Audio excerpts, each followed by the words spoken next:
তোমার এই বিদায় আমাদেরকে স্মরণ করিয়ে দেয়, যদি তুমি বাঁচতে চাও তাহলে দেশ ছেড়ে তাড়াতাড়ি পালাও। আজ বাংলাদেশ এক নতুন কিছু দেখেছে। আয়োজন করে আদর যত্ন করে একজন মানুষকে হোটেলের মধ্যে নিয়ে তারপর ভাত খাওয়ানো হয়। সেই লোকটি জানতো না তার জীবনে এইটাই শেষ খাবার। খাবার শেষ হতে দেরি, তার উপরে ঝাঁপিয়ে পড়তে তাদের দেরি হয়নি। নির্মম ভাবে দুনিয়া থেকে বিদায় করে দেওয়া হয় সেই ছেলেটিকে। ওরা এই দুনিয়ার মধ্যে বেঁচে থেকে কি লাভ? সাজানো গুছানো সংসারের মধ্যে হঠাৎ করে তিনি তার মা বাবাকে হারান। তার শেষ একমাত্র ভরসা তার বড় ভাই, সে ওই দুনিয়া থেকে বিদায় নেয়। এরপর তাকে দেখভাল করার মতো যখন আর কেউ ছিল না, রাস্তার মধ্যে পাগলের মতো ছটফট করতে করতে ঘুরে বেড়ায়। মানুষ তাকে 2-4 টাকা দিত, সেটাই নিত। মানুষ তাকে খাবার দিত, সেটা খেয়ে বেঁচে ছিল। সবারই ধারণা এক পর্যায়ে ক্ষুধার জ্বালা না মিটাতে পেরে ঢাকা বিশ্ববিদ্যালয়ের হলের মধ্যে ঢুকে যায় খাবার খোঁজার জন্য। ওইখানকার শিক্ষার্থীরা তাকে চোর সন্দেহ করে তারপর তার উপরে ঝাঁপিয়ে পড়ে। এরপর ওই লোকটি বারবার বলছিল, আমাকে একটু খাবার দেন, আমি অনেক ক্ষুধার্ত। খাবার তাকে ঠিকই দেওয়া হইলো এবং সেটা খুব আয়োজন করে। চারপাশ থেকে ক্যামেরা ধরা হচ্ছিল। যেহেতু মানসিক ভারসাম্যহীন একজন মানুষ, সেহেতু বুঝতে পারেনি এটাই তার জীবনের শেষ খাবার হতে যাচ্ছে। একবার চিন্তাও করতে পারেনি সেই সকল মানুষগুলো তার উপরে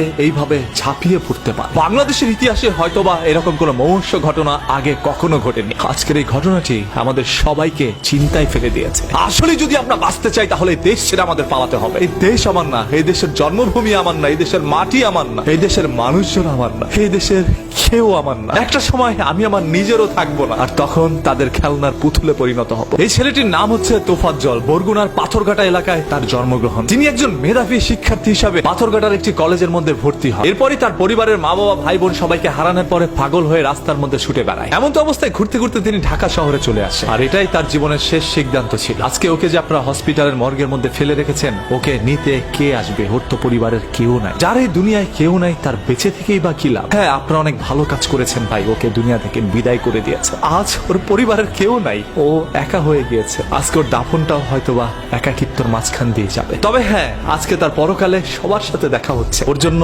আপনি আমরা তো কিছু করতে পারি নাই, অন্ততপক্ষে সবাই দোয়া করি মহান আল্লাহ তাআলা ওকে যেন জান্নাতুল ফেরদৌস দান করেন। ধরেই নিলাম এই তোফাজ্জল একজন বড় অপরাধী, তবে ওর উপরে আপনার যে অন্যায় অপরাধ করেছেন সেটা তার চাইতেও বেশি বড় অপরাধ। একজন অপরাধীর বিচার করার জন্য যদি আপনি তার চাইতে বড় অপরাধ করে থাকেন, তাহলে আপনার বিচার করবে কে? আজকে দেশের আইন কোথায়? একজন সাঈদের বুকে গুলি চালানোর কারণে বাংলাদেশের সকল মানুষ একত্রে হয়ে বাংলাদেশ স্বাধীন করেছে। আজকে চোর সন্দেহে যে সকল মানুষগুলোর প্রাণহানি হচ্ছে, এদের জন্য এক সময় বাংলাদেশের জনগণ মাঠে নামতে পারে। আর বাংলাদেশের পরিস্থিতি খারাপ করার জন্য উপরের কোন কুচক্র মহল কি কাজ করছে কিনা, সেটাও একটু খুঁটিয়ে দেখতে হবে। আজকে বাংলাদেশে যেখানে এই ধরনের দুর্ঘটনাগুলো হচ্ছে, সেটার পিছনের ছোট্ট ঘটনাগুলো রটানোর জন্য হয়তোবা কোন একটি চক্র চক্রান্ত করছে। আমরা সাধারণ জনগণ সব সময় তাদের দাবার গুটি ছিলাম, আজও তার ব্যতিক্রম নয়। তবে জীবন দিয়ে যেন কারো ভাত খেতে না হয়। আপনি যদি একজন বাংলাদেশের সন্তান হয়ে প্রতিবাদ করতে পারেন, তাহলে মনে রাখবেন বাংলাদেশের সন্তান আমি নিজে। প্রতিবাদ আমরাও করতে চাই। যেখানেই হবে অন্যায়, সেখানে অন্যায়ের বিরুদ্ধে অবশ্যই প্রতিরোধ গড়ে তুলব। Because we are protesters, so save green, save Bangladesh,